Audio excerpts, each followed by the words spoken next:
ஜெகம்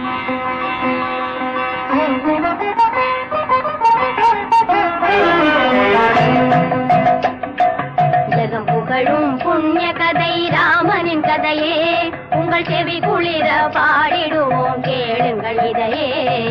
ஜெகம் புகழும் புண்ணிய கதை ராமனின் கதையே, உங்கள் செவி குளிர பாடிடுவோம் கேளுங்கள் இதையே. ஜெகம் புகழும் புண்ணிய கதை ராமனின் கதையே.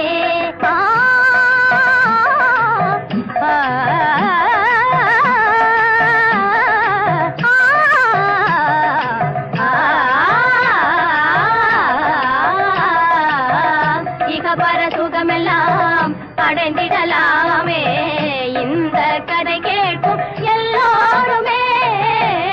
இகபர சுகமெல்லாம் அடைந்திடலாமே இந்த கதை கேட்கும் எல்லோருமே.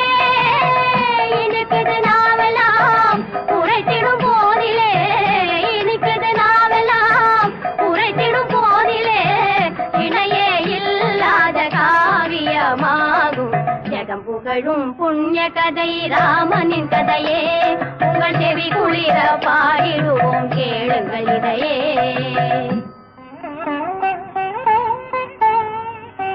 அயோத்தி மன்னன் தசரதனின் அருந்தவத்தார், அவன் மனைவி கௌசல்யா கைகேயி சுமித்திரை, கருவினிலே உருவானார் ராமலட்சுமணர், கனிவுள்ள பரதன் சத்ருக்னர் நால்வர்.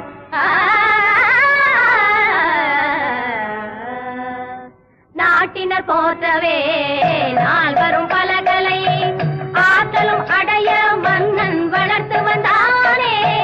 காட்டில் கௌசிகள் யாகத்தை காக்கவே கண்மணி ராமலட்சுமணரை அனுப்பினனே, கண்மணி ராமலட்சுமணரை அனுப்பினனே.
அளவில்லா ஆனந்த நிலையை கண்டான்.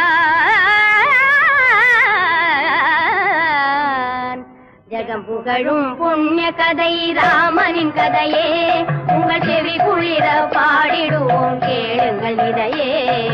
ஜெகம் புகழும் புண்ணிய கதை ராமனின் கதையே.